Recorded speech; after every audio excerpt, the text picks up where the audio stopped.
So I'm Jacob Prater. I'm a soil and waste resources professor here. I'm going to introduce our event anyway about alternative funding for clean water and healthy soil. First off, I want to acknowledge those who helped put this together. First, the Ralph Morris Foundation, and specifically Tom Lyon and William Nelson, who contributed and put this together and sponsored this event. The CNR for hosting, UW Extension for their resources that were in this too, and those who helped plan. So Bill Berry, Robin Rothfeder, Paul McGinley, Haley Frater, our dean, Christine Thomas, and Steve Menzel. And before I introduce our moderator and panelists, I think our sponsor, William Nelson, wanted to say a few words. Thank you. Thank you. I was just about sitting with a group of students, including Krista, your president of your club, and I want to share just a little bit of what I told them, but I was just about to tell them how I ended up not being in production agriculture. I asked if any of them were in 4-H or FFA. How many of you were in 4-H, FFA? Anybody flunked 4-H? You did? I grew up on a farm in central Minnesota, and my dad was one who thought if you want to grow up to be a farmer, which you must if you're living on a farm, you should be working and not going to meetings and stuff. So he finally let me join 4-H. My project was ducks. They drowned. That was my last day in 4-H when I had to go to the club meeting and explain it. So I then talked him into letting me join FFA, and my project was a pig. It got electrocuted. I did a little better with dairy, but when I tried growing corn on an adjacent field that we had just bought, I didn't realize that the 10 acres I picked out had a spring in it. And it was my year when I left for college and had to convince my father, who was very reluctant, to take the time to pick the 10 acres of corn and measure it. But my mother, when I kept calling home to see how it was going, said, really, really wet. Finally, she said that your dad came in for lunch and said that the corn picker got hung up on a muskrat house. So that, however, is not why I didn't go into production ag. I got interested in how do we feed people over the years in the University of Minnesota and then with CHS, from which I retired a couple of years ago. I've really been focused on that, and one of the joys of my life was getting to know a fellow named Ralph Morris, who was an attorney. Ralph was a co-op innovator. He helped design organizations like CRI, of which Tom Lyon was the CEO. Tom had a leave here a moment ago, but Tom, some of you may remember, was chair of the board of the chancellors of the University of Wisconsin, a tremendous leader. Ralph passed away unexpectedly. We formed a foundation, and then, in some ways even more importantly, about 7 or 8 years ago, we lost another leader, Rod Nilsson, who I know many of you know, or you know the name. Rod was the Secretary of Ag for Wisconsin. He had been a co-op leader, drowned tragically, and we began doing projects, funding projects around not only cooperatives, but around soil and water conservation. Bill Berry, who's a board member and local, joined the board. Tom went off. We've got other people on the board, but what we do now is we focus on the next generation. We fund symposiums like this and also scholarships. And I wanted to mention that because we have funded over 1,800 scholarships, professional development, and these are for people like yourselves as students or junior faculty who want to go to a professional conference. We've done 1,800 in cooperatives. We've done 1 in soil and water conservation. Actually, we've done about 10, I guess. But I was telling the students at the table tonight in your club, we really would hope that some of you would apply to get some help to go to like the National Soil Health Institute or other conferences. And then also, and I think you'll pick up some of this from the discussion tonight, there are a lot of exciting things that were discussed today, and we at the Ralph Morris Foundation are very eager to stay involved, and and get involved with students here as well, and even the director. So we want to thank all of you and all of those of you who put this program together. That was an excellent session this afternoon, and I think will be an excellent program. And by the way, we want to get involved in your Summit Academy that you mentioned. Are you going to mention this tonight? You should. It's a good story. Thank you very much. By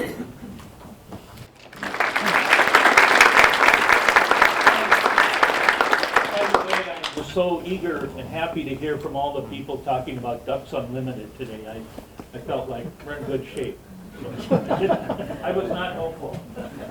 So it's my pleasure now to introduce our moderator, who's going to give us some opening remarks. She has extensive policy experience with water, but also clean air. This is Jane Elder from the Wisconsin Academy of Science, Arts, and Letters. And then we also have our panelists, George Meyer, with the director of the Wisconsin Wildlife Federation, Tammy Kircher, who is the, I'm going to say it wrong, the Iowa chapter, State Council chapter of Ducks Unlimited.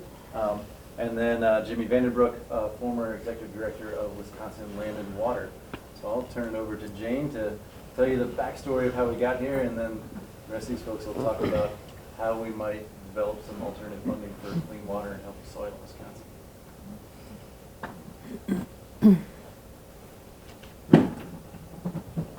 I'm going to take you on a very long journey on the backstory. On Monday, many of us observed the 49th Earth Day. Its anniversary was this week. I was reflecting on my first memories of the first Earth Day. In 1970, I was a sophomore in Mr. Holton's Biology 2 class, and on the classroom wall, he hung the Earth Day poster of the beautiful image of planet Earth suspended on that black background of space. And the poster said, "Love your mother." And for those of us sitting there taking notes in that class day after day, saying that in front of the classroom, it made an impression on me. During that era, in 1970, Lake Erie was in serious trouble. DDT was under scrutiny for what was happening to birds. Smog was synonymous with Los Angeles, and a new public energy was rising across this country to do something. So whether it was the poster or the Image and Life magazine or conditions in our local lake where I grew up, I became one of the concerned and have been so ever since. There were significant positive changes in the 1970s. The United States enacted the first generation of the Modern Clean Air Act in 1970, and in 1972 the Clean Water Act and the Great Lakes Water Quality Agreement with Canada, all signed into law by a reluctant but persuaded President Nixon. Other fundamental laws in the environmental framework were also established in the 1970s and 80s. For water in particular, the improvements were remarkable. America dove into a massive public works program, publicly funded, and a generation of modern sewage treatment plants sprang up across the nation. We began to require permits for water pollution, although not from agricultural sources. We banned DDT and a bunch of other persistent toxic compounds. Over time, Lake Erie began to recover. Eagles and other birds could hatch and bear viable offspring in the Great Lakes region again. Drinking water quality was monitored, and we assumed that tap water was safe to drink, and in the Great Lakes region, we considered water abundant and available for all of our needs. But things have changed over recent decades, perhaps beginning in 1980, when the political winds shifted and we began to shift federal debate from what government does to what government spends. Today, the volume of nutrients we use to grow crops and livestock has overwhelmed the capacities of the landscapes in our watersheds to naturally store and cycle them, creating nutrient-charged lakes and streams that fertilize blooming algae and sometimes toxic bacteria. Dead zones are common in Green Bay in the summer and our beach closings throughout the region. But it doesn't have to be this way. Aging and sometimes ancient drinking water systems, and the pipes, for example, mean that lead contamination of drinking water is still an unsolved challenge in dozens of our Wisconsin communities. But it doesn't have to be this way. In Kewaunee County in southwest Wisconsin, bacterial contamination of drinking water wells is widespread and largely unaddressed by a current regulatory system. But it doesn't have to stay that way. In much of Wisconsin, nitrate levels in our groundwater sources are well above what is considered safe. But it doesn't have to stay that way. High-capacity wells have mushroomed on the Wisconsin landscape over the last 2 decades, and the role of cumulative impacts still remains unresolved. We might be able to resolve this. Wisconsin permitted the first exemption to the Great Lakes Compact, providing water not for municipal use, but for industrial use. Does it have to be this way? Funding and professional personnel in our regulatory agencies have been aggressively reduced in both the EPA and the Wisconsin DNR. It didn't have to be that way. There have been no new rules to protect water in Wisconsin for more than 7 years, given the restrictions on promulgating new rules by the legislature. Does it have to stay that way? Globally, we are facing a soil crisis, and there are few incentives to shift agriculture to more sustainable and regenerative practices other than the goodness of the heart and the integrity of individual farmers. It doesn't have to be that way. Climate change is upon us and moving forward rapidly. This will make everything else more complicated to deal with and potentially more costly to deal with. The floods of 2018 were an indication of the intensity of extreme weather and its impacts on farms, water quality, human health, and safety. We need to be thinking about these things. We're facing a new generation of pollutants, PFAS, pharmaceutical compounds, personal care products, and plastics, most of which we don't really have a strategy to deal with in our water systems, and our original power or sewage treatment plants back in those early days were never designed to deal with these compounds. These are all big challenges, but they are not insurmountable. And so with this long backdrop, we come to tonight's conversation. If we want clean water and healthy soils and a hopeful future, what practical steps do we need to take to get there? And we all do want clean water and safe water to drink, healthy soils, and a food supply in the future. So as I noted, funding for our regulatory agencies has been really reduced over the last 2 decades, and also the loss of professional and institutional memory and capacities. We know that we need more resources for monitoring, cleanup, watershed protection, soil conservation, and regenerative and restorative agricultural practices, and more.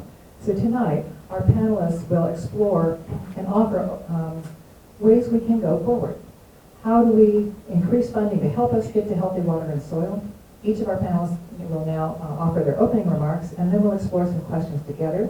And after a bit of time among the panel, we want to make sure that the bulk of the conversation is with all of you. But with that, we'll start with our first panelist. I think it's, sure. Is that okay? Sure. I get the last word. Comfortable chairs, that's fine. Well, Jane really made an excellent introduction and really took me back. We both have lived through that same period. On April 22nd, 1970, I was a first-year law student at the University of Wisconsin-Madison, and I'd been at the job as a law clerk in the DNR Legal Bureau for 12 days. And I worked there as a law clerk, and then after I graduated in 1972, became one of the first 3 lawyers hired by DNR under the Clean Water Act. And our job was to, in fact, issue permits and take enforcement actions to clean up the waste coming from municipalities and industries. And to put it in perspective, I know we talk about the problems today, and there are serious problems, were mentioned, but I went to St. Norbert College. It's on the banks of the Fox River in Napier. Young men fool around, horse around. Occasionally, one would fall into the Fox River, and this is not hyperbole. You either came out with a rash or an infection. The only fish that were living there were carp. Now it's a world-class walleye fishery. The Wisconsin River, you could catch walleye, but you didn't want to cook them because you could smell the sulfur. And a lot of this was from the paper industry in those 2 rivers. In Milwaukee, or most communities, the day after a snowstorm, within 2 days, the snow is black. People burning coal in their homes, plus industry. So there were very serious problems. The Clean Air Act and the Clean Water Act, the regulatory provisions worked.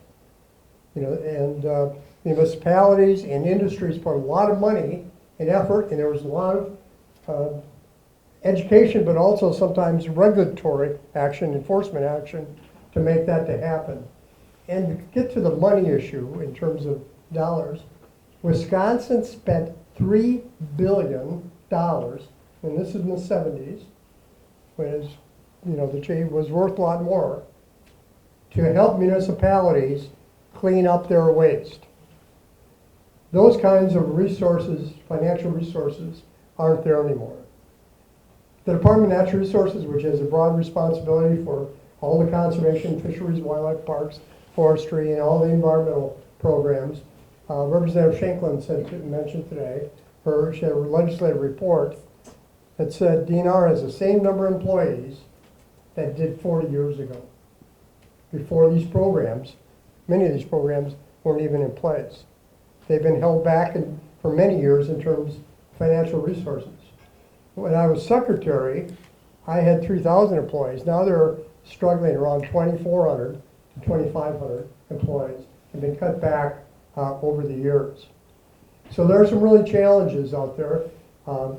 Jane talked about the current problems that are coming from, not from municipalities and industries, but from agriculture and urban runoff, from new chemicals like PFAS and PFOs and all the things I can't pronounce that are getting into our groundwater that are serious health issues. The numbers, just Kewaunee County, 1/3 of the wells in Kewaunee County can't drink the water because of bacteria or nitrates. Some townships, 50%. Down in the Iowa, Grant, Lafayette County areas, 37% of the wells do not make drinking, 42% don't meet standards. Across county, 37%. And this county has lived with nitrates in the wells for years in terms of excess not meeting the standards. So we really need to do something about it. We need to do it financially. We need financial support to do it. There was an excellent discussion today about looking for alternative funding for both water programs, but also conservation land management programs, and to form a coalition to bring that together. There have been previous attempts in the state, but they haven't gone anywhere because of the difficult political hurdles there are to do this in the state. Many states have what they call initiative referendum, where in fact the people can actually put into place these alternative funding programs. Wisconsin doesn't have that kind of program. So as it was described today, literally, all types of groups, from business groups to health groups, agricultural groups, conservation groups have to band together and literally put on a long-term political campaign to get the funding to, in fact, clean up our water and manage our lands the way they need to be managed. Hi everyone, I'm Tammy Kircher and I live in Keokuk, Iowa, which is the very southeast corner of Iowa. Right now, today, we're dealing with a lot of flooding issues. You guys have had a lot of flooding going on here in Wisconsin, and that's all going to come right past my house in the next several weeks. So thank you for that. So part of what's already been discussed is this coalition that needs to come together. And Ducks Unlimited came to me in 2006 and said, we need a representative in Iowa to attend a meeting that the governor is putting together, and we are coming up with some sort of alternative funding for natural resources. Our natural resource funding source that we're looking at is 3/8 of 1% sales tax increase, which is what our coalition came up with as our perfect answer. So we had to take that to the vote of the people, but this all comes back to, it involves a whole lot more than water quality. But that's our number one issue as well, and it's a number one issue for a lot of people. Right now, we have 53% of our waterways in our state are impaired in one way or another. I was a commissioner for our Department of Natural Resources, and I had to go to meetings month after month after month to find out that state park lake had to be shut down. That state park lake had to be shut down because the waterways were impaired and we couldn't allow people to swim in that. That was not acceptable to me, to know that I couldn't take my kids and now my grandchildren to go to a public lake and swim because it was impaired. So it's time that we get off of our do-rahs and we go make something happen and put some effort behind this. So Ducks Unlimited asked me to sit on this coalition on their behalf in 2006, and what I thought was a short-term thing, because we were going to do our first report to the governor in January of 2007, and voila, my job was done. Voila, my job wasn't done. We worked and worked and worked. We put this coalition together, which now embodies a lot of people. But initially, there was maybe 24 groups at the table, including legislators, because in the state of Iowa, we need those legislators to come together with us. We have got to have their support. We did. We took this to the vote of the people in 2010 to create a dedicated natural resources fund. Arkansas has done it, Missouri's done it, Minnesota did it after us and has funded theirs. We got it done. We passed at 63% of the vote to say, yes, we want a dedicated, sustainable fund for natural resources in the state. 3/8 of 1% is all it's going to take to create $200 million for us in our state. The hiccup, we have to have a sales tax increase. We get the first 3/8 of 1% of the next sales tax increase. Guess what? That was in 2010. We got a new governor in 2011. He didn't support a sales tax increase. Then we go to 2012, 2013, 14, 15, 16, 17, 18, 19. I still sit here today. We have no money in our trust fund. So the legislation is the one that has to approve that. We have provided an entire coalition that you can't believe. We have municipalities behind us. We have mayors behind us. We have economic development behind us. We have tourism behind us. But our legislators still aren't willing to increase our sales tax. Now what we're hearing is, yes, they want to increase our sales tax a full penny, but they can't agree on where the other 5/8 goes. So whether that's education, whether that's mental health, I don't know. But as a member of Ducks Unlimited, I can tell you that our mission as the #1 world conservation organization is we will not stop until we have alternate funding in Iowa for natural resources. We're not going to stop until Wisconsin gets clean water. We're not going to stop until the Dakotas get clean water. That's our mission, folks. That's what we're here to do. And, you know, I told a class this morning, I said, my 2 kids who have now graduated from high school, they've graduated from college. One's been married 7 years. I now have 2 grandbabies. I've been married 35 years. I'm not quitting until we get funding in Iowa for natural resources. So I need every one of you to do the same thing in Wisconsin. Make it happen, and we're going to need every ounce of your support. And whether you're here for extra credit, which I heard that was going around today, that there's extra credit, know that we need you. And whether you're not from Wisconsin or not, you're going to go back home. Your state has the same problem. Help your state do that. Because the class I talked to today, this is all about sustainability. This is about our future. This is about your future. And you may not be thinking that you're ready for grandkids yet, but this is about the future for your grandkids. So let's make it happen as a team, because when we work together, things happen. If you try to do it individually, we're not going to go anywhere. So make it happen. I'll give it up for Tammy.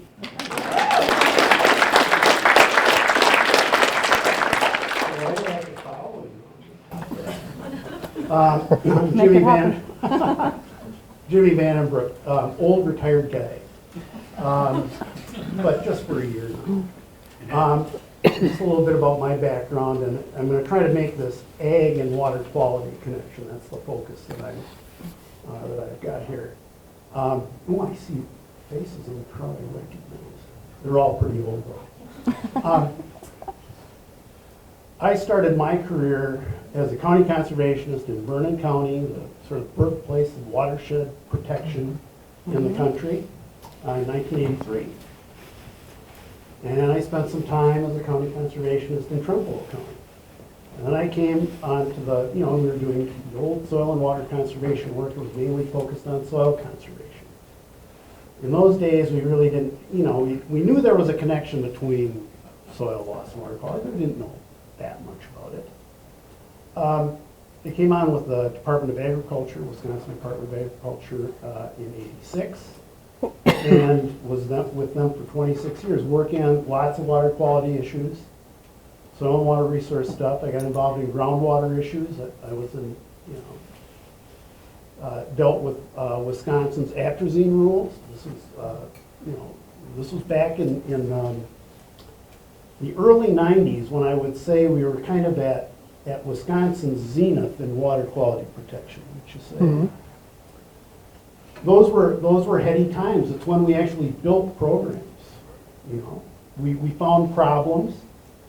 We ran the science through it. We did things back then. And the example is this atrazine rule is there was atrazine found in groundwater. The state established an actual water quality standard. Department of Ag had to come up with programs. And we actually had regulations where we lowered the rate that farmers could use. We prohibited its use in certain areas where it exceeded the standard. And the bloody thing worked. It actually worked. So it isn't that we find ourselves today without examples of how things could be, as Jane mentioned. It doesn't have to be the way it is. We can make a difference because we have. And I'm very optimistic about where we could go. Today's earlier, and you're going to get a flavor of this as we talk. I wasn't quite so sure what would come out of the earlier discussion, and this will just continue it. But there's energy, as Tandy was saying. There's energy around clean water. It's the year of clean water that the governor has set. I'm starting to hear that within ag circles too. I mean, they understand that this is something that is important. It's important to agriculture. Water is, is a key infrastructure piece. We're talking about how we can't even fund our bloody 49th worst roads in the state. What are we going to do? Well, there's movement there, and we will move on these issues too. I had some prepared remarks, which I haven't even touched yet. But I just wanted to give you a little bit of background. The last bit of my career was with Wisconsin Land and Water. So that's the statewide organization that represents county land conservation offices all over the state. And these are the folks that are actually tasked with trying to implement groundwater protection programs and surface water protection programs, working with agriculture directly. And they have seen declining funding, for the last 25 years. Mm-hmm. So all these things are kind of, we've been on this downward slide. And I think maybe we've hit the nadir and we are ready to come back up. So just a little bit about ag. Farmers are not the problem with water quality in Wisconsin. It's the system of food production that's the problem. We have a globalized system that does not incorporate the cost of environmental protection and the cost of the product. I mean, that's just the way it is. Every other thing, industry is required to pay for things. Individual farmers are, they feel picked upon, in this arrangement. But what I sort of ask the question, well, what about the rest of the system? Farmers are the ones that get the least out of their production, if you think about it. I mean, everybody else gets a cut first. The egg lender makes sure he gets paid. The cheese processor makes sure that they're going to get a profit off of cheap milk. And go on down the line, whether it's the co-op, the agronomist, all the consultants, they're all going to get their cut. And the farmer's left with, well, maybe I'll make a profit and maybe I won't. And I think that's, I heard this from, these were lobbyists that I worked with in my former job, from Farmers Union. This is a great thing that they observed, that environmental protection was not the existential threat to farmers. Low prices are the existential threat to farmers. And, we are all consumers, and, we have to be part of that solution. We can't hang it all on farmers. But the system has to change somehow. And we have to recognize that it's a very large job, and it's not going to be easy, and it's not going to be cheap. We recognize the importance of the value of agriculture to Wisconsin's economy, but we know they're under tremendous economic pressure right now. This has been 5 years of downward prices for them, mostly below the cost of production. And we've lost now half of our dairy farms in the last 10 years are gone. You know, I mean, it's been assimilated by other farms, but those farmers are gone. So we've seen tremendous changes there.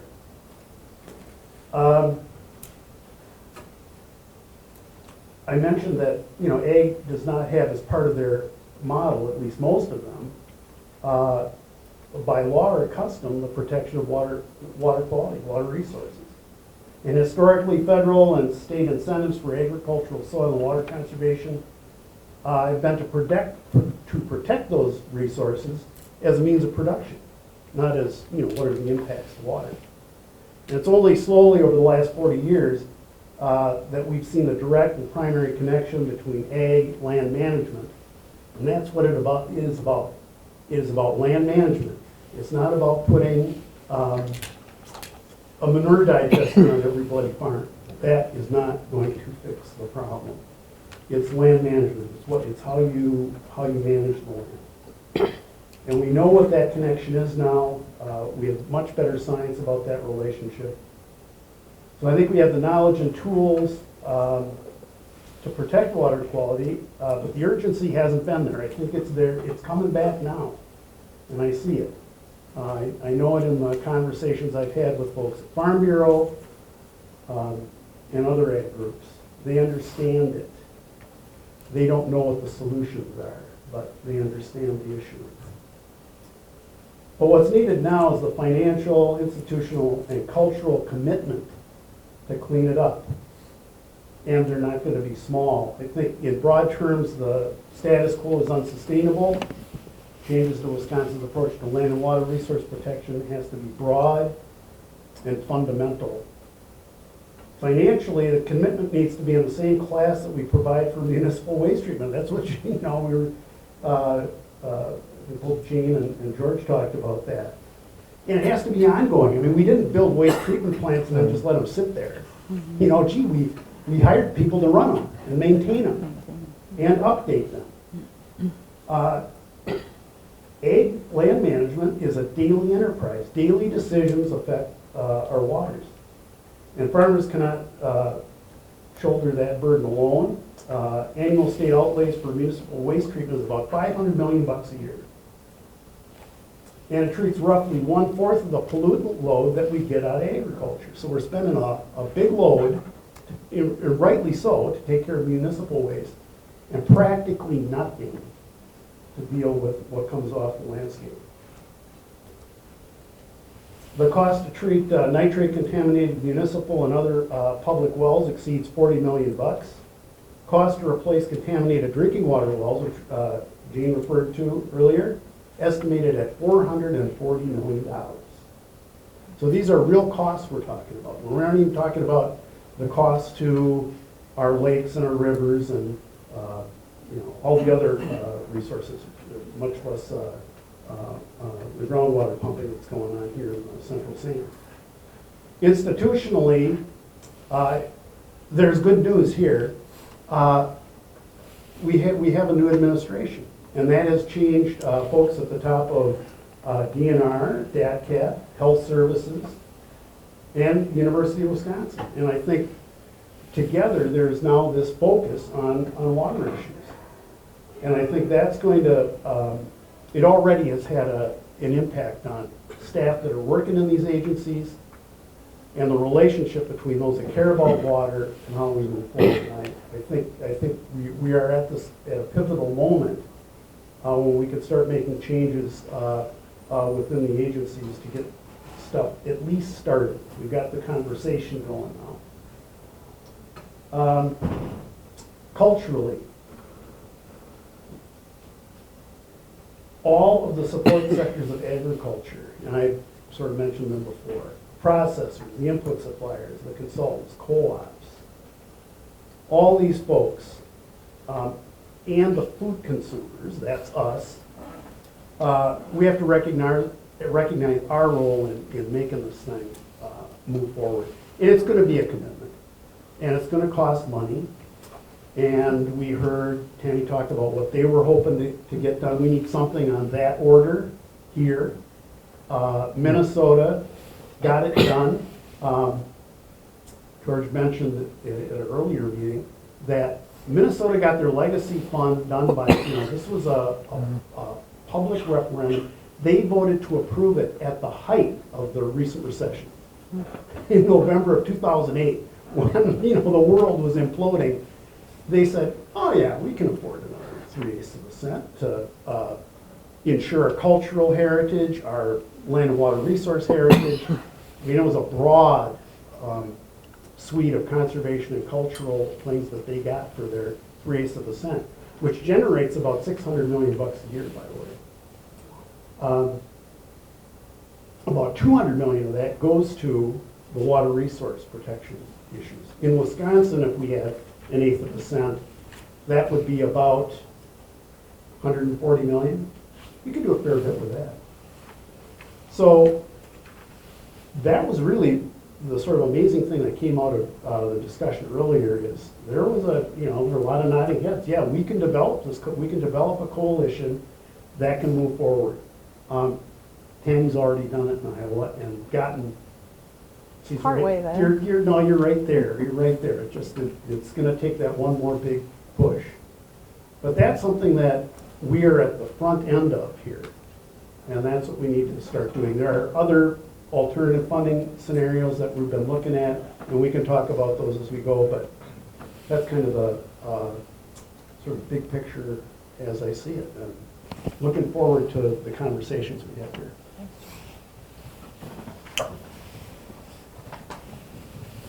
Let me just ask you, for folks who are not intimately familiar with the state appropriations process and where money comes from, when we talk about alternative funding, let's talk about alternative to what? And if we can maybe just explore a little bit where money comes from now to support the regulatory agencies, monitoring research, on-the-ground conservation programs. Where does that come from? How does it get to the agencies? How does it get to the ground? And why isn't there enough of it? Well, there's a long list. Many of the water quality programs come from, some of it comes from permit fees from the industries and municipalities that discharge pollutants to the water. But most of it comes from state tax dollars, your sales and income tax. There is some federal money involved in it. Those funds have basically been stagnant for many years. A lot of the conservation work, in fact, the great majority of the land management, water management is done through sportsmen. Between your license fees and your special stamp fees like ducks and waterfowl and trout stamps and whatever, comes very close to about $100 million a year. So any of your work on fishery areas, wildlife areas, your conservation, law enforcement, whatever, your managers are paid for basically by sportsmen. We have a state stewardship fund, which is a land acquisition fund, the Nelson Fund.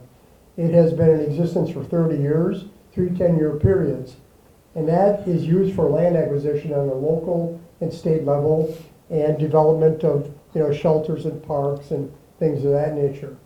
That money is bonded.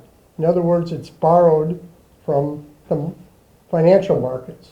And the reason for that is this is long-term infrastructure. It's like borrowing for your house or your car or whatever. And the thought being when you buy parkland, that's for future generations, so the cost is shared over generations.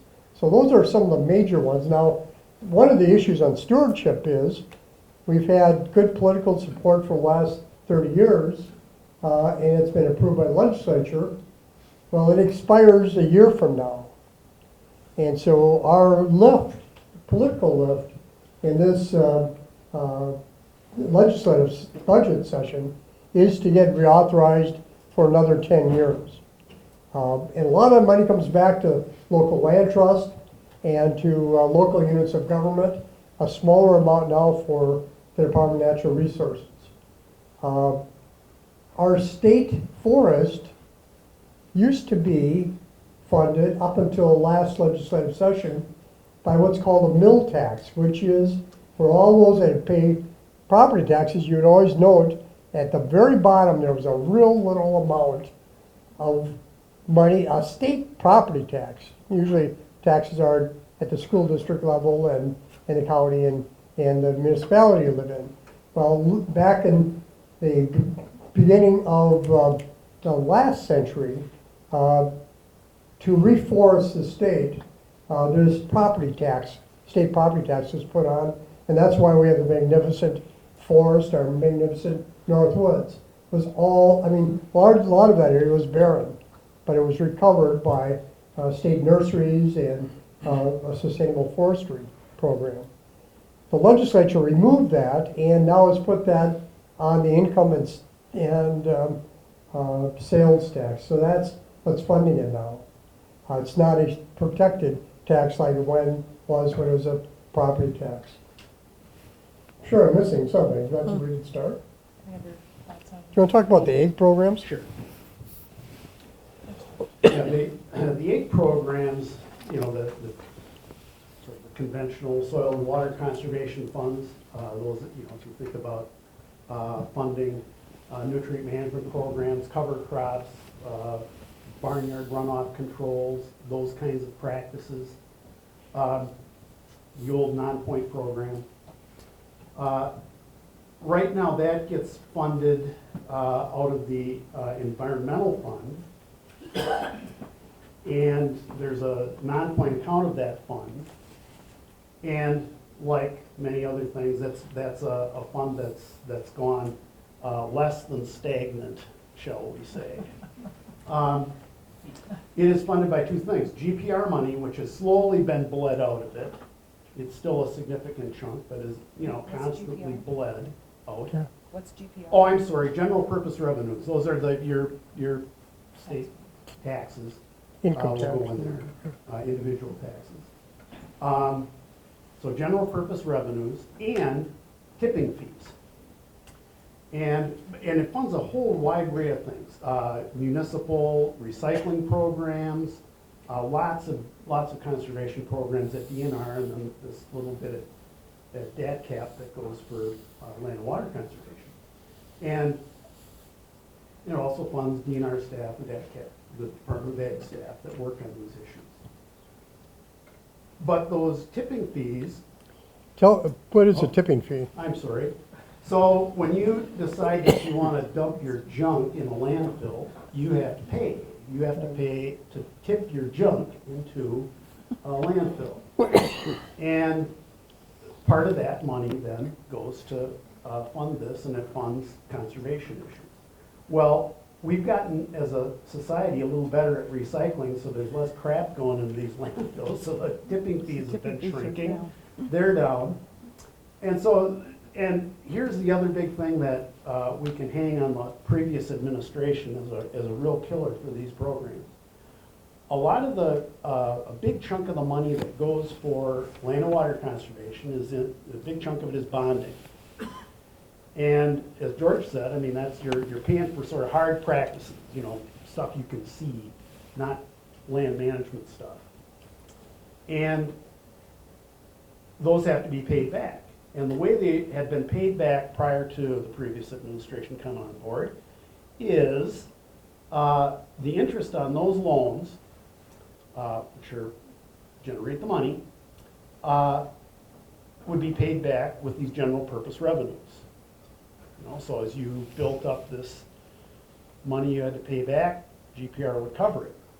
Well, then the previous administration decided that all of those interest payments would have to be paid by the fund itself. Oh.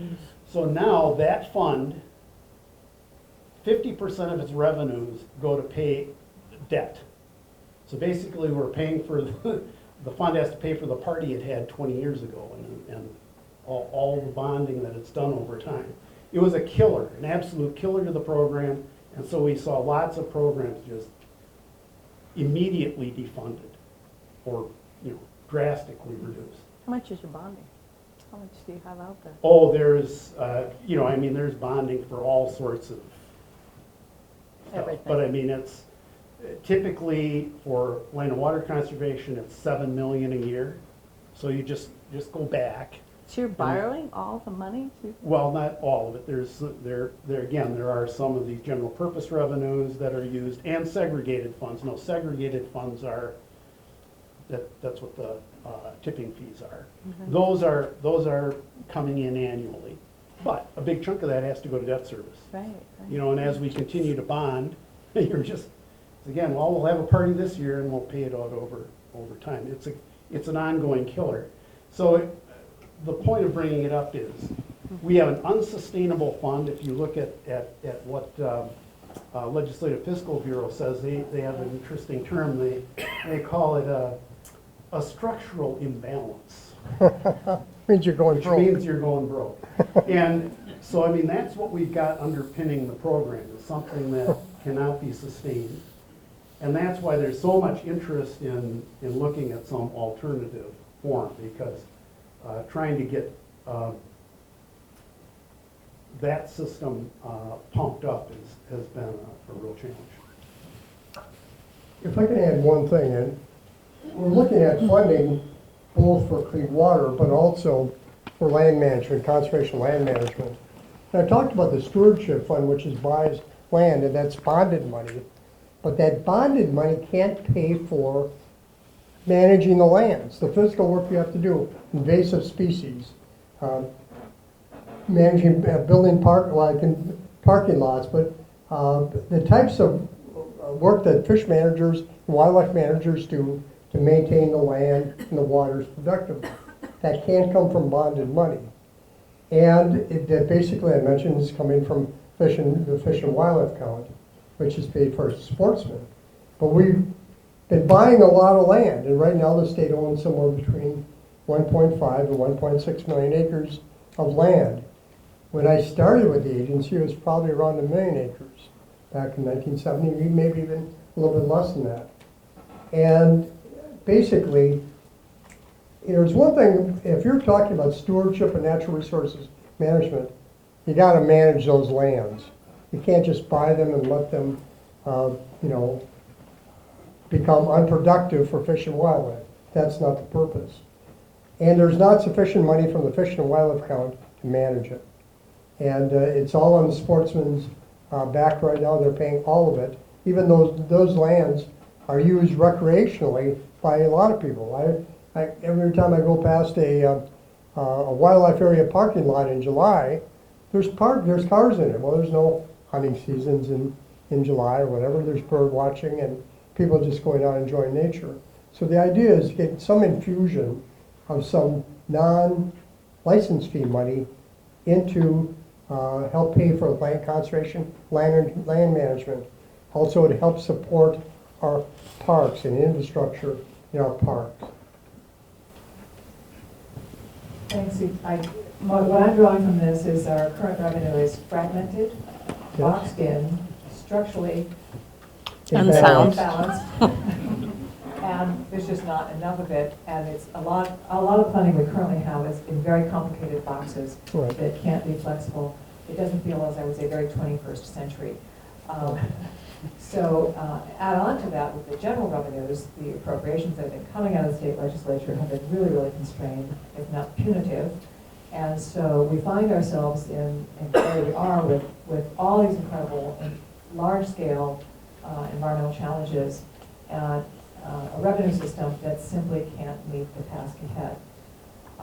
So let me change our conversation to this. So let's assume that the doors open with political will and opportunity to create a new fund. And you're in a conversation with someone about how this money would be spent to make transformative change in water and land. So if you were making the case, what money would you spend? How would you spend it? What are the environmental goals? How would we make the difference?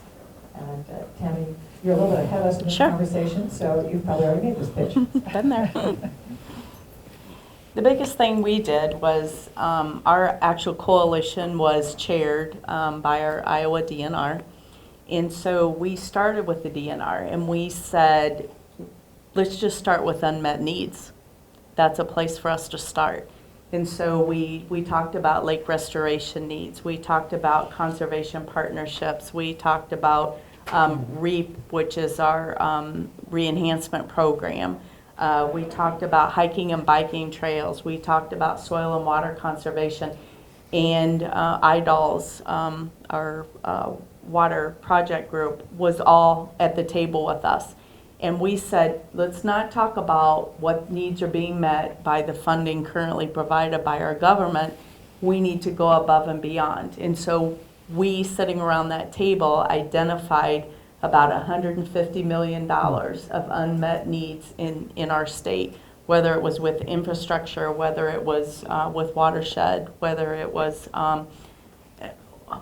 whatever, as far as natural resources within the state. So that was our first marching order, was to discover, okay, we need to go out and find a funding source, but does our funding source need to generate 50 million or 500 million? We had to have a place to start. So by putting on the table what our unmet needs were at that particular time, that's how we generated our sources and knew how much we needed to come up with. Jim, do you want to talk about ag and what kind of money you'll need? Right. So I mean, Tammy's been through this mill, this grinder, and really, when you think about it, the first thing a legislator is going to ask, because in our situation, that's where we're going to have to go. It's going to be, okay, so what do you want? What's it going to do? You know, how much does it cost? Mm-hmm. And frankly, we're in the midst of those discussions. But since I am not accountable to anybody, I can just give a number myself. I think in Wisconsin, yeah, and really it's a bit of a back of the envelope kind of work. But if you think about what did Minnesota do, what did Iowa do? If we did something similar, it would probably be just to deal with ag water quality issues. To deal with, and this is, it's sort of the what do you get? Well, I think what we want to get is we want to move towards meeting the phosphorus standards in water, surface water. We want to try, deal with the nitrate issue that we have in groundwater, deal with the pathogens that we've got in groundwater, drinking water. So drinking water has been a real driver. Those have to be big things. The surface water contamination, algae problems, those have always been long-standing issues. Make serious progress there. We now have work that DNR has done, is more or less figured out how to set a speed limit for agriculture, how much phosphorus, how to apply it to deal with all this. But how much would it cost? Well, we have a way to get at that because we know how many impaired waters we have. And we know we're likely to get more, so you have to make some guess about the future. But let's say we had to cover about a third of the cropland in the southern 2/3 of the state to deal with PMDLs. I mean, that's still a lot. That's a lot of acres. We have, and typically the way you do that is in these small watersheds. That's how you attack the problem, like 20,000 acres at a crack. And that's been true in Iowa, it's been true in Minnesota. I mean, that's the unit where you can be effective. And you can be accountable. You know what you got to reach, and you can identify the farms, and you can get her done. And it's happened in Dane County, Pleasant Valley project. They were able to get a 50% reduction in phosphorus within a couple of years of implementation. I mean, remarkable turnaround. So this stuff can be done. We know what needs to be done. We also know how much money they spent to do it. And in northeast Wisconsin, Silver Creek, watershed, flowing into Green Bay. Another big effort there in a similar size watershed. The number comes out to about $7 to $9 million a pop per watershed that size. And it's like everything. But that's what it costs to do it. So then if we look at all these other acres that need to be covered, short is you end up with somewhere around between $100 and $150 million a year. I mean, that's what it comes out to.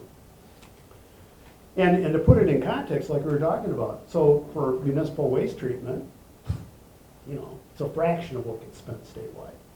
So I mean, I don't think that that's an unreasonable amount, but it's a lot of sticker shock because right now the state is spending about $20 million a year. That's what we're spending now for everything related to water quality.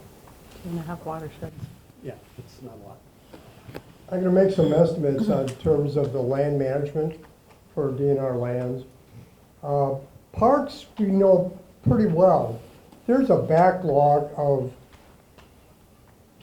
infrastructure, freight infrastructure, degraded infrastructure, toilets, campgrounds, roads, whatever. It's probably in the neighborhood, well, I know it's in the neighborhood of somewhere $80 to $100 million backlog, serious maintenance issues. But that's over a period of time. Now, if you got that done in 10 years, there'd be some smaller amount going forward. But say 10 to 20 million, 10, 15, 20 million dollars a year, especially the first 10 years, to catch up on what needs to be done. That pales in comparison to the agricultural and water quality issues. Land management, we looked at with some key department staff about 10 years ago, and I'll use these numbers, they're about 10 years old, so you'd have to upgrade them. Somewhere between about 10 to 20 million dollars a year, building up to $20 million a year, and that would be a permanent $20 million a year. The first couple of years you'd need, the most they could absorb would be 5, 10, and build up, because what it is, for land management, you need people on the ground. That's what it comes down to.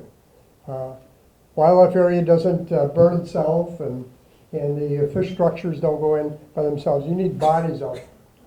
Now, there is a great hesitancy in the legislature not to hire a lot more state employees. So some of this work obviously could be contracted out. And there are people in that business. Wildland landscapers, if you will. And that's a growing industry. So, there is some value to our economy because this would also help create some new jobs and new businesses or whatever. So it'd be contracting, it'd still need supervision by state employees of what is done. And of course, clearly some additional fish managers, wildlife managers, heavy equipment operators. There's a lot of dikes for flowages that really need a lot of repair, but probably could not absorb, from talking to staff back about 10 years ago, even if they could build up to about $20 million a year, that's what they probably could sustain within the reasonable capabilities they have. Parks is going to take a lot of money.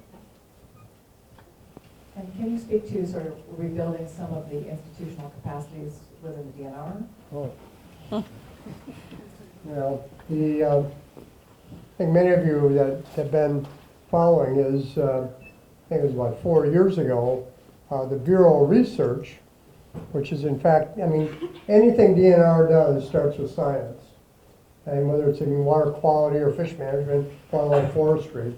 And research is a key component. As I say, if you're a natural resources administrator, your foundation is your research. Now, it can be research done other places, but you need some particular research for your particular projects or to share with other states, and they share with you. But the Bureau of Research was disbanded, and half the researchers There were 38 researchers, scientific researchers in DNR. That was cut to 19. And our problems are not getting less complex. Obviously, that science is needed for how to adapt to climate change.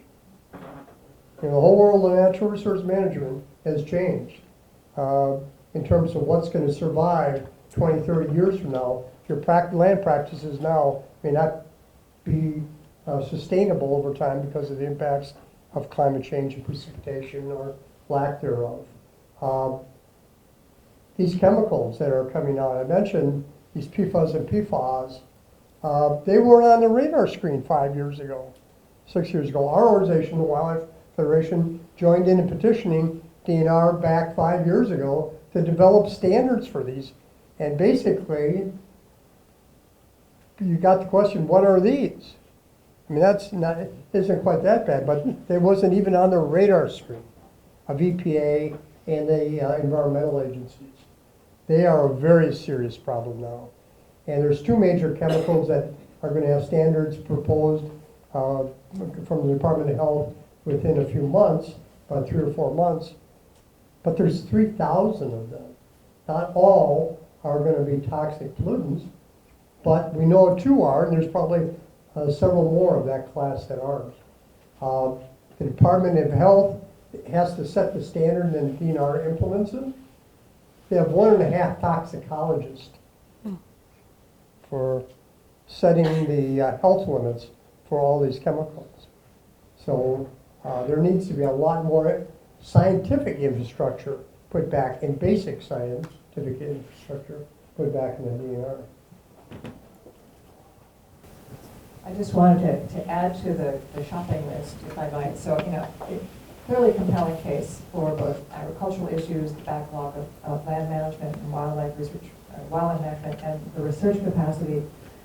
Wisconsin's DNR used to be known as one of the bright lights nationwide, if not globally, in terms of its ability to understand and to share the information about what was happening to water, to wildlife, to ecological systems. And rebuilding that kind of scientific capacity takes years, and it takes people who are willing to work for an agency that's beaten up.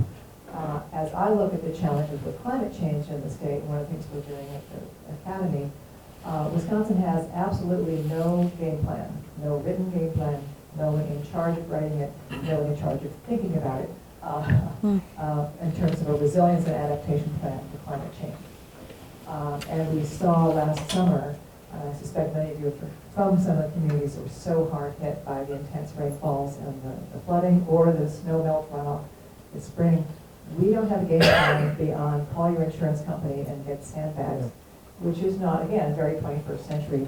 And so building those capacities, and I think a lot of this will come down to local watershed planning, because a lot of the disasters are local and are borne by local governments, but there's also this cascading effect. And what we're seeing is that, again, a very fragmented approach to responses. In Dane County, the new plan is out for dealing with flooding downtown, and the plan is moving down the system faster. Well, if you're at the end of that system where it gets moved faster, you might not really like that plan. Let's build some wetlands. Yeah, and so we don't have whole watershed thinking, and again, it's nobody's job to do this. And so as we look at some of these future needs for adaptation and resilience, I would add that to the needs of funds if my panelists, I see some nodding heads. So we've identified that we've got a complicated system now, but environmental issues are only going to get more complicated, and it's pretty easy to identify the priority, urgent, short-term needs, and then also some of the longer-term ones. So to build in a climate we live in now, where we have very divided government, and where the word taxes can get you in serious trouble in the wrong bar in Wisconsin.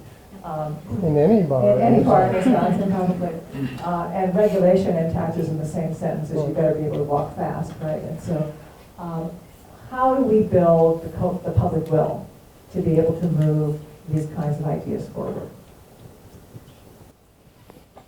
Well, I think Jim alluded to this. I think we've turned that corner to some extent. The organization I work for is a 501c3. We're not electorally involved. We're factually involved. There is now, I think, the governor obviously was elected. He ran on an environmental platform talking about putting science back in natural resources management. He's made this the year of drinking water in the state, put $70 million into some of the pollution programs.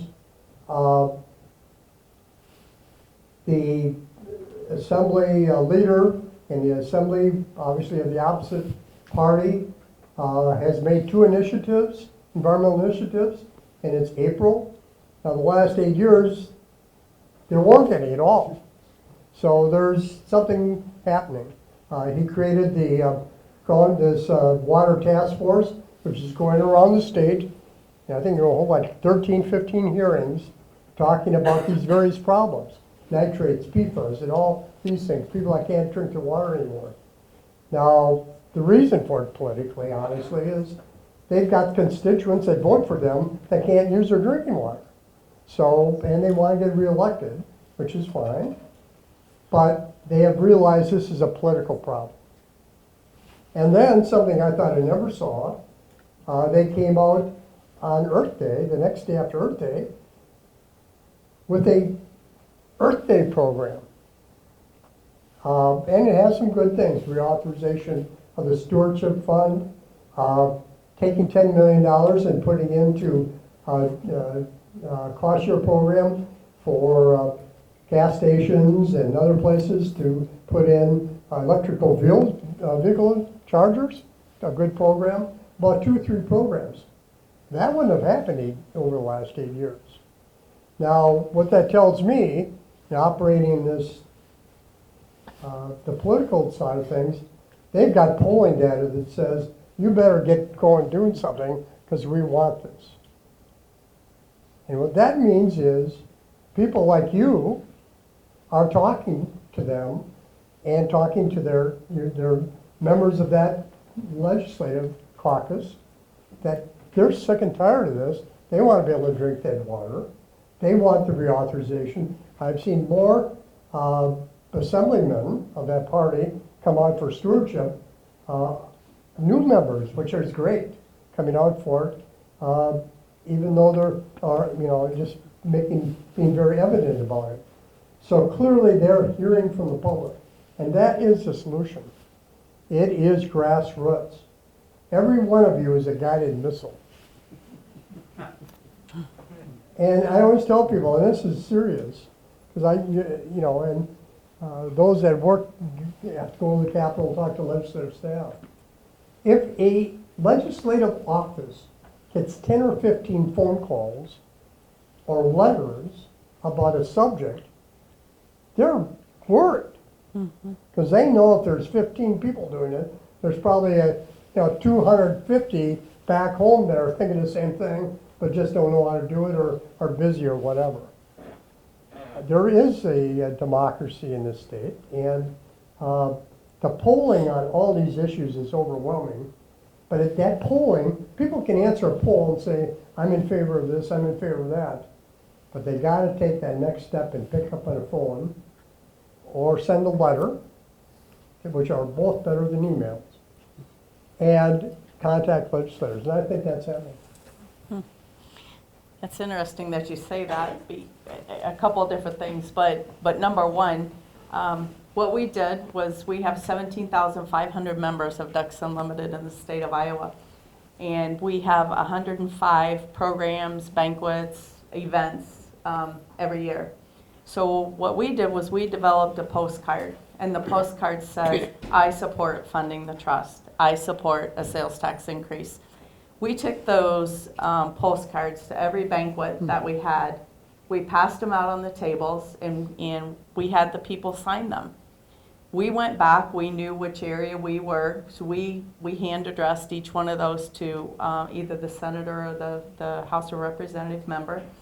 We put a stamp on them, and we started mailing those suckers.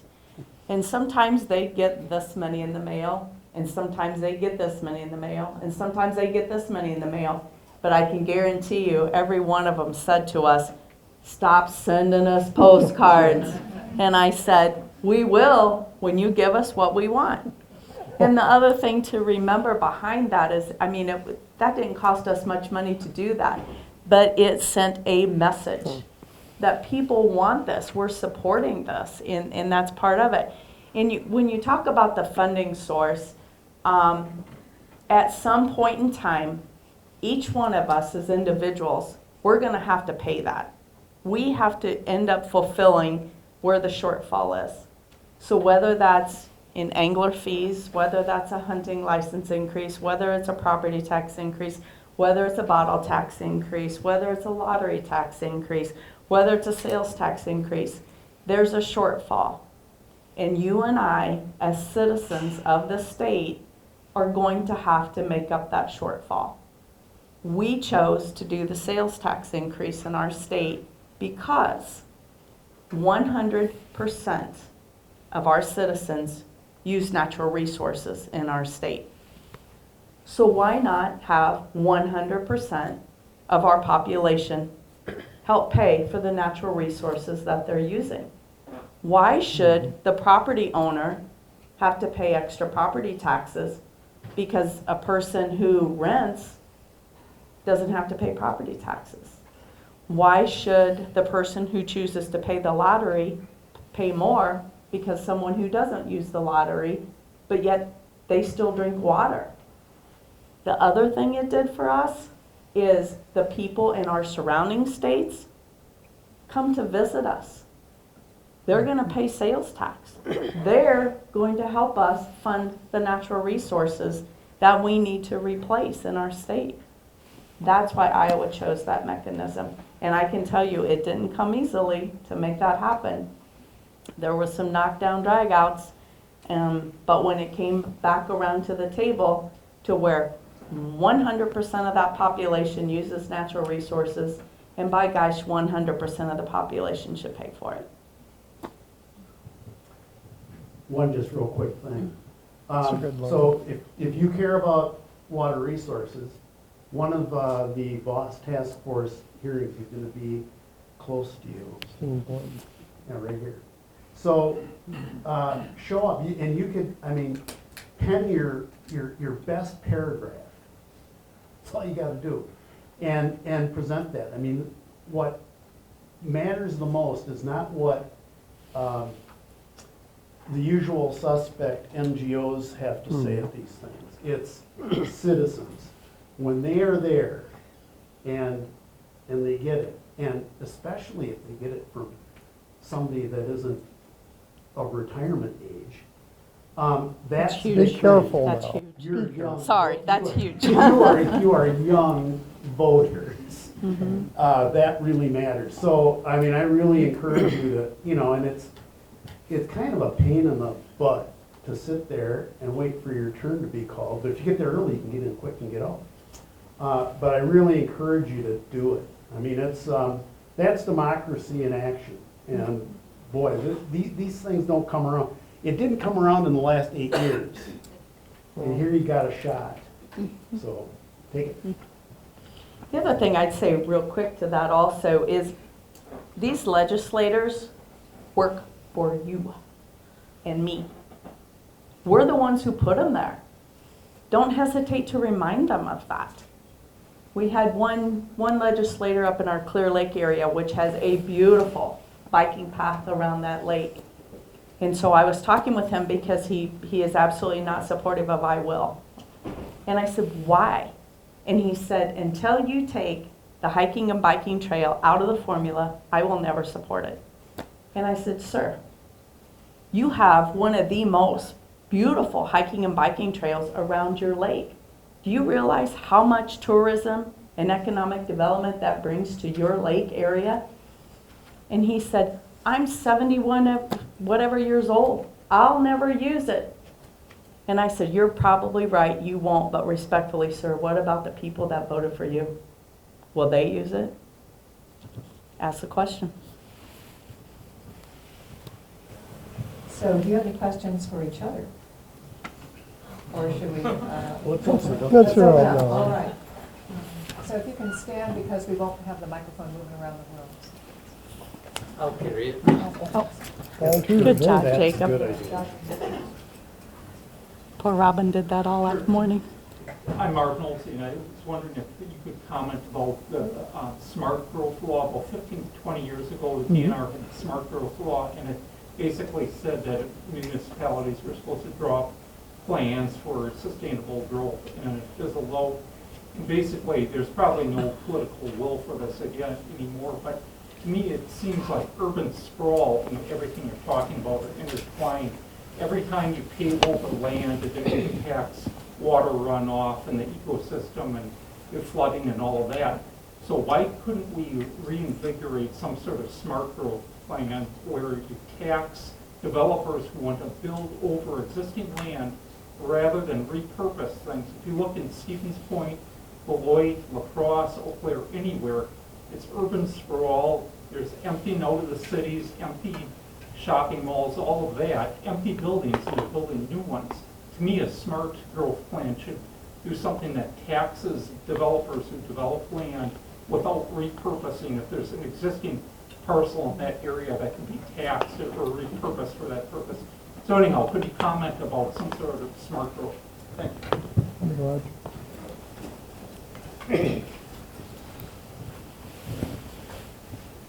When I became DNR secretary, one of my platforms was urban sprawl.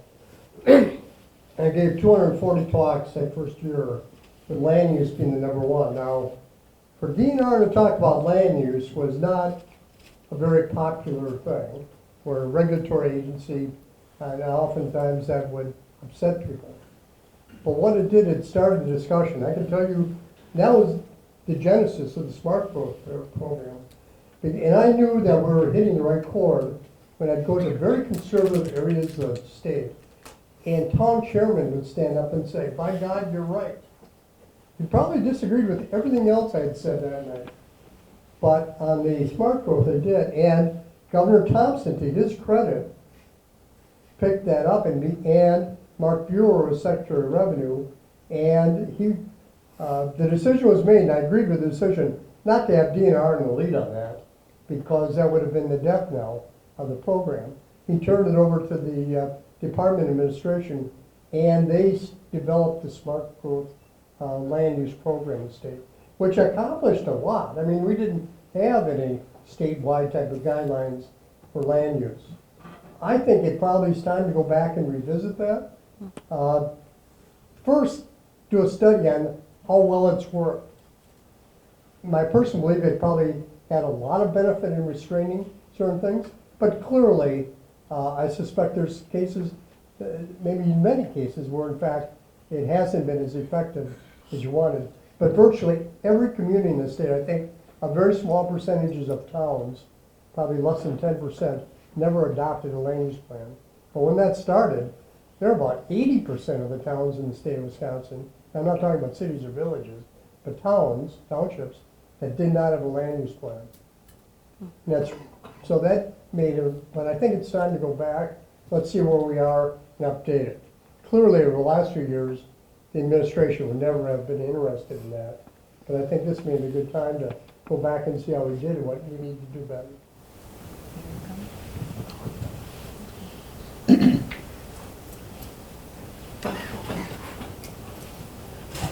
I'd like to address my question to Jimmy. I'd be curious to know if you think that industrial scale agricultural operations should be held financially accountable for their water and soil degradations that they're responsible for.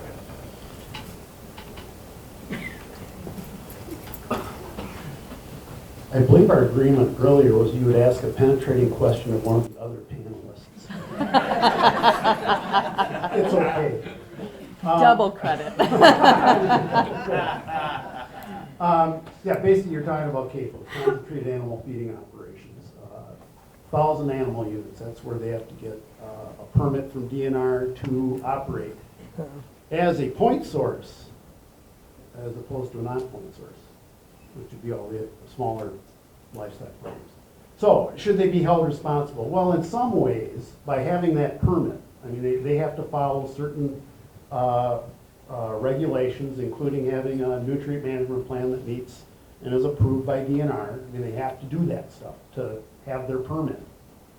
A real question is whether or not those plans are actually implemented. I mean, that is a question. And then another question is, are those plans adequate to protect Right. the resource? I mean, so there's two fundamental things there. Right. I mean, what the industry will tell you is, we're the most highly regulated agricultural entities on the landscape because they have to have a permit and so on. But they, one could argue, and again, you can't paint with too broad a brush. There are some CAFOs that I think follow their permits very, very closely. They're very good operators, and there are others that aren't. And there are others that push the permit to its limit, and others that don't. And so I think to me, where I think we need to go, because it's not a system that looks at the cumulative impact of a whole pile of CAFOs on a given watershed, let's say. We know in the Northeast, where we have the highest concentration of CAFOs, that frankly, they're too much poop for the landscape. There's just too much. I mean, in some ways, and this is something. Here's your little takeaway for the night from a state ag engineer from DATCAP, who said, there is no such thing as too much manure. Now, the reason he said that is, a cow can only produce so much, because they eat and they poop, and then if it goes back on the same landscape that produced that food, that is a pretty good recycling system. But what we have are cows that are jammed onto a small piece of real estate. A lot of feed could come in from the Dakotas, it can come in from all over the place. So now you've got increased nutrient load on a shrinking landscape, and that's what's happened in the Northeast. Now they can meet their permit, but it puts more pressure on that landscape. You're going to lose nitrogen out of the bottom, it's going to leach out, you're going to have phosphorus runoff. If they were meeting the requirement of their nutrient management plan, just pushing it to the maximum, it would be a huge phosphorus load if they pushed it to the maximum. Now, most of them don't do that, but still, they can by permit. So I think things have to change in the permit requirements. One thing that could do that is the adoption of, you hate acronyms, TMDLs, the total maximum daily load. That basically is a watershed speed limit for phosphorus, or whatever the content, let's say it's phosphorus. And if that was applied to CAFOs and every other farm, it would be a level playing field for everybody. And it would be easy then for, say, a grass-based system to meet that requirement. It would be much harder for a CAFO to do it. And that would provide a little bit of balance in the system. That's something I think folks don't quite get. They don't, legally, in a lot of ways, CAFOs are more regulated, but it's a question of what that standard is, and then are they really doing it? And that's a question, frankly, for all of agriculture. We don't know, say of the, DATCAP tells us maybe 40% of the farmers in the state have a nutrient management plan that meets the standard. That's what is reported to them. We have no idea how many are actually being implemented. Right. We have no idea. It could be 1%, it could be 40%. We have no idea. And I think that's the one thing we could do that could really start moving things forward. It's an accountability measure. So I think it was a long answer, but we need greater accountability, probably different standards. Being a former regulator, I don't believe in coincidences. I used to have the enforcement division in Armed Forces Secretary.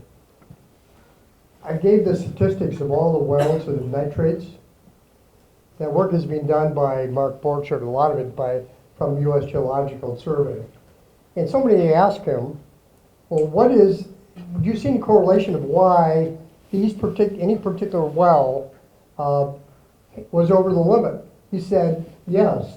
there is a correlation, and that is you're much more likely to have a contaminated well the closer you are to a manure facility. And that can mean two things. Either that facility's leaking or they're overspreading in the closer fields because it costs less to do so. And when you've got 1,000 animals or more, 5,000 animals, you got to haul a lot of manure. I know a farmer in Grant County that had, at that time, about 3,000 head. He got out of the business when his holding dike broke and was a mess. And he told me one time, he said, I have 17 employees who are there to handle manure. And he said, I didn't know if I was in the beef business, or milk, actually dairy, or I was in the manure business. So actually he went to a grazing operation. There's a real cost to hauling manure. It's one of the bigger expenditures, and it's employees and whatever. And I think some of those facilities are leaking. I also think they're not complying with their plans. They're reducing costs by over-applying in closer fields.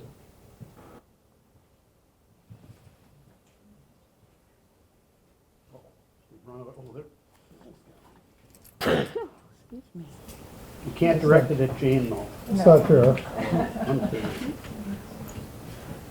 So you've all kind of touched on this, and this may be particularly actually for Tammy, but can you talk about what the ongoing cost in terms of ecological impact and human health impact of not doing more is? And in particular for Tammy, because you kind of already got there, did that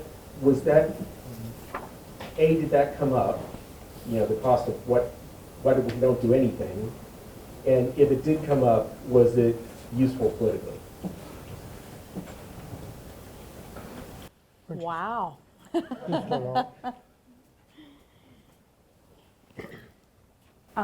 Specifically, no, that has not come up, but that's actually a super, super good question. But I think if you sit back and think that we're losing $200 million a year, 180 to $200 million a year, and you look at, had we funded this back in 2010, and we're on year 9 right now, do the math as to where we could be versus where we are. And you also look at what we call the ripple effect of that. So not only are we $1 billion behind, but now you ripple that, and we're talking billions of dollars behind. And I think part of the one thing that Ducks Unlimited does so well is we leverage dollars extremely well. And right now our efficiency ratio is like in the 83 percentile. So for every dollar that we raise, we're putting 83 cents back out on the table. But we take that dollar that you give to us, and between all the other funding mechanisms, we make that dollar turn into $3, $4, or maybe sometimes $5. So not only the ripple effect of what this could do for tourism and for our economy and the jobs that this would have, Ducks Unlimited alone would stand to get in the $10 million range of projects that we are shovel ready for right now. And then if we take that $10 million times our leveraging abilities, that's $40 million right there that Ducks Unlimited in the state of Iowa could put to use right now. And then you add the multipliers to that, and huge. I'm almost scared to death to ask that number. I mean, it's scary. And you think back how many years we've been waiting to get this done. So thanks for bringing that up. Bill, I'm not aware of a total cost estimate of the health and pollution. And that's something that probably could be done and probably needs to be done. But I can tell you this, how many of you have a private well on your property? Oh my gosh. Think of trying to sell your house if it didn't meet drinking water standards, and what the loss would be. And that's a real life problem that people right now in Kewaunee County. I bet they all have septic And systems. the answer, one of the answers is, well, dig a deeper well. A friend of mine, who's a very conservative person, politically, is really a firebrand on cleaning up these things because he had a well, it was contaminated. They told him, well, you gotta put a deeper well. He put $30,000 into a new well. They tested it, and it was contaminated. Oh my gosh. And I mean, what Mark Borchard, as I mentioned, and what others tell you, in many cases, I mean, the aquifers are going to be connected. So putting in a new well won't do it. The well compensation program that is created isn't going to help you much if you can't get that water. Ultimately, in some areas, you're close enough to municipality, the solution is to have the municipality run a line out, but taxpayers are going to pay for that. They didn't cause the problem, but they're going to pay for it. But if you're in the middle or a good distance from municipality, you don't have much of a solution. Bottled water is your solution. Just take a quick swing. Yeah, we're weakest on trying to figure out, say, the impacts of, polluted surface water runoff, impacts on surface waters. Those are the most challenging. But there have been some estimates, and this issue came up in a conversation I had 2 days ago. And we're gonna have to come up with something. But I think on the, think about why do we have the year of clean water?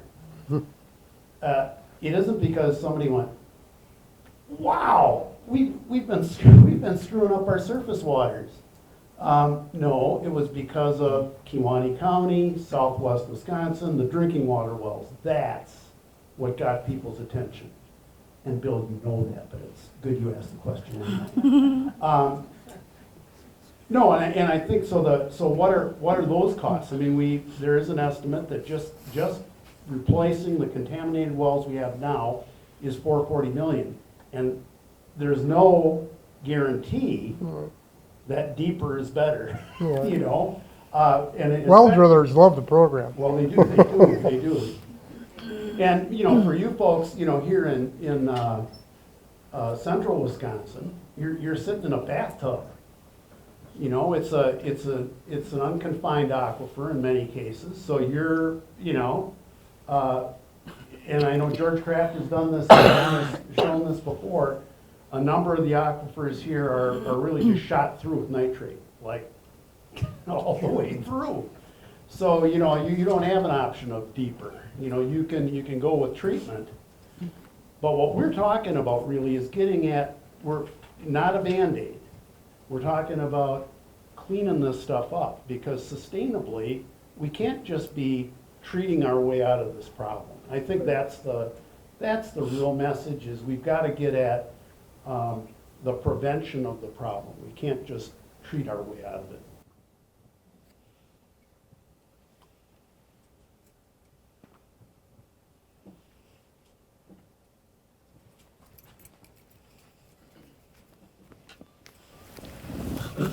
Ken, you mentioned the partnerships with Ducks Unlimited and that you raise funds. Can you, or any of the others, elaborate a little bit on how you go about raising money for a nonprofit, and are there opportunities for students to get involved in those efforts? Sure. Let's see, if you go out on this bulletin board right out here, the Ducks Unlimited chapter banquet here is May 2nd, I think I saw right out here. So that's the first way to get involved. Ducks Unlimited raises money in a lot of different ways. Obviously, our banquet system is one of the largest ways that we hit true grassroots people. We also have a lot of philanthropic opportunities for what we call major donors. And so a lot of our money goes to certain projects that we have on the ground. And we actually have a couple of waterway initiatives going on right now In Iowa, we were doing the Living Lakes Initiative, and then we're also doing a clean river called the Big Rivers Initiative right now. So there's several opportunities throughout the country of initiatives that we seek major dollars for. And then once those dollars come in, then when we go to do projects within that specific territory, then we can use NACA funding to help match part of that money and bring that money in. So. Mhm.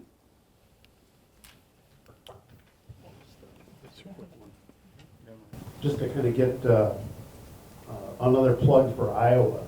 I've been involved in a number of sort of watershed meetings, in the upper Midwest, and Iowa started some of the first producer-led watershed group efforts, through your local extension folks. I think were involved in that. So there's been a long history of sort of engaging partners to get stuff done, and you're very inspiring to me. The DU does all this work. Wisconsin's Trout Unlimited, I think, is pretty engaged in stuff. I'm not sure if they are in Iowa or not. Probably not. No. But I think there are lots of folks that care about water, and it's great the work you're doing. We do have some of that here. So it's going to take a broad coalition. I think we found at the meeting we had earlier today, broad coalition of partners to get this stuff done, and we have to include the ag groups, and I bring up Iowa also. I know the Soybean Growers Association is very involved, not so much here, and maybe that just has to do with, we haven't asked them. So I think there's a lot of work we can all do to reach across the table. That was the thing I found out in my career, is that sometimes you have to talk to people. Right. It helps. You have to make the ask. The most they can tell you is no. Right?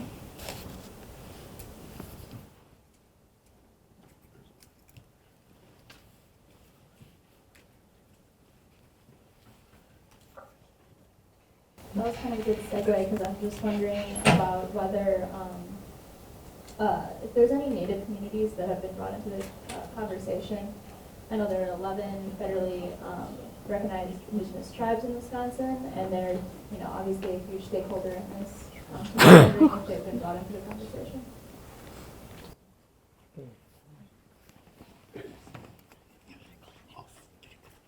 Oh, sorry, George, I jumped you. Go ahead. I'll give you the phone later. In northeast Wisconsin, I mentioned this Silver Creek watershed. It's the Oneida tribe, very engaged because they have land there, and they were a huge partner in getting work done there. So they're if you think about it, a natural partner in a lot of this stuff. And especially the tribes that have got significant holdings, they can really be front and center on these issues. I don't think we've done near enough, but that's just one example where it's really worked out well. I agree with Jimmy on that. Clearly, in terms of the water quality issues, the Oneida tribe has some real interest in this. In terms of the land management and conservation things, we're just starting to form this coalition, but they will be one of the groups. As you know, the Ojibwe tribes of northern Wisconsin have off-reservation hunting, fishing, gathering rights, and they'll be very interested to have the lands that they have access to managed better. Their rights are exercised on the same public lands that any of us use. Potentially, I'm just speculating in the future, at least what I would say. If this comes out of some kind of tax money, large portion, depending on their status on the reservation and whatever, are paying same taxes. We are sales tax, and in many cases income taxes, depending on their situation. And I would think that some of those funds should be available for management on tribal lands. I think that's totally fair. Listen. 100% of the people use the resources, 100 people should pay, but 100% should get the benefit. Bingo. Good morning, Smith. I think one of the things that we've seen at the Academy this year in terms of climate leadership is coming out of the tribes. And the Bad River Tribe in December of 2016 absorbed probably the largest impact from the massive floods of that summer. And I said there's nobody in charge of resilience planning for the state. The tribe's working on their own because there is no other safety net. And part of what they've shown in the presentations at some of the workshops that we've done is, identifying for your community, your nation, your governing entity, what's your game plan?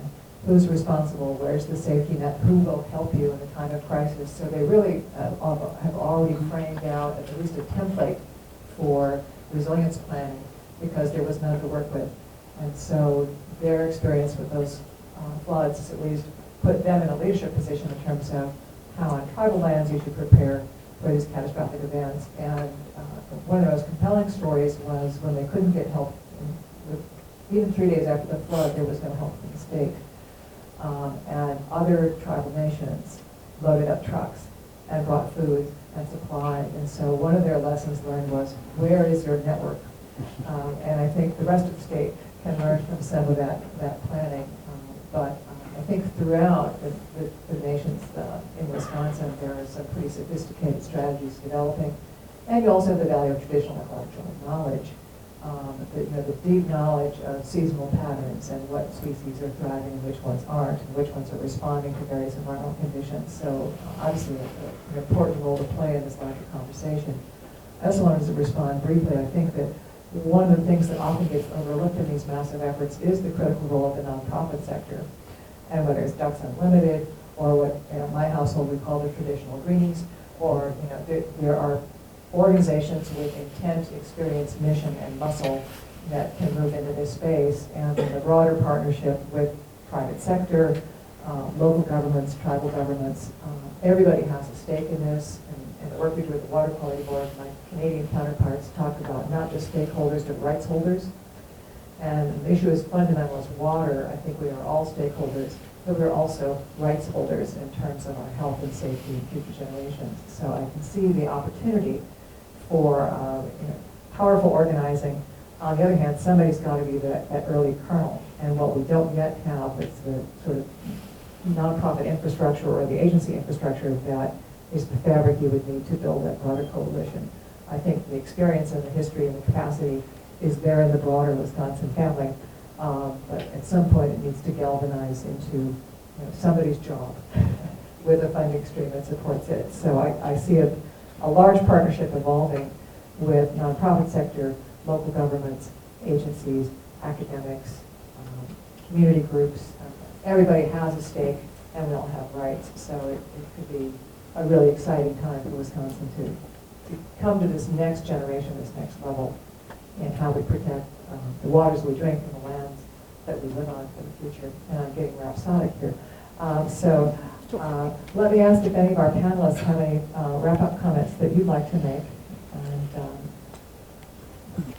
Well, I would just like to thank the Morris Foundation and the College of Natural Resources for both the program this afternoon and today. I think this is the exact type of thing we need to do to get some muscle behind, meet the challenges we have in the state. So thank you very much. Mm-hmm. I thank you as well for the invitation, and to Dean Thomas for contacting me to come up here. One other side note that I have in the back of my head is I also want to mention the sustainability to this, and we talked about this in one of the classes I visited today, is the future with this, and the corporations out there right now that are all hiring sustainability officers, sustainability directors, sustainability employees, because of the natural resources that a lot of these corporations are using. For one, Nestle Purina has come to the table in Iowa to help us. They have 4 factories that make dog food in our state, and because of that, they use a tremendous amount of water. And Nestle Purina knows that they need to give back to the resource. And so fortunately for us, Ducks Unlimited has been able to come to the table with Nestle Purina to create a sustainability for them in a water natural resource in Iowa. So remember that in the back of your head, that this is the future, and there's so many opportunities out there for sustainability of our natural resources. So I would encourage each of you to remember that when you start thinking into the future about internships that need to be done or had for your future, go out to ducks.org and take a look. We're always looking for people that have the same interests that we do, and I know Nestle Purina has the same. Caterpillar, their sustainability person came and said at her first Ducks Unlimited CPC meeting, she goes, "I don't get this. Explain to me. This isn't just duck hunting." And I said, "Oh no, this is a whole lot more than duck hunting." And so I took her out one whole day, and all we did was tour wetland projects and projects that we have in Iowa. And what did it get us? $1 million check for one visit. Guess what I did with that $1 million? I turned it into 4.5. How it happens. I just say one word here. Just so everybody knows, the university has just approved a major in applied sustainability as an option Boom. in the human dimensions of resource management major here at the Fabulous. College of Natural Resources. So. Fabulous. Oh my gosh, that excites me. Wow. 4.5 million out of 1. Maybe we can get you to listen. That'd be wonderful. I gotta fund the test first. Okay, gotcha. Well, when you're done, come on over. So just I want to second the notion that you youngsters are needed. And we're kind of coming off the floor, and we're going to start building stuff again. And you're perfectly positioned now to take that forward. You've got a new major you can pursue, which is going to fit right in. And there are many other fields that are needed. So I encourage you to dig in and pick your spot and make sure it's your passion. Absolutely. As long as it's your passion, you will be fine because you'll do well and you'll help take the state forward. And for all you recycled youngsters, oldsters. Is she talking about you? I'm just sitting No, here taking the you're arrows. still in the game swinging, and I think in the next few years, I think we are going to see some real positive changes. I thought today was remarkable, so tip of the hat, Steve and Bill and Morris Foundation for hosting this. I didn't know quite what to expect. Exceeds expectations is how I would rank it. So thanks very much. This was great, and your energy will be contagious. Thanks. So thanks again to the Ralph Morris Foundation for funding this, and our fabulous panel and moderator, and our excellent audience. I think there's still food out there. And these folks will probably be around if you want to grab their ear and continue the conversation. But I think probably want to stand up, right? Let's give these folks a round of applause.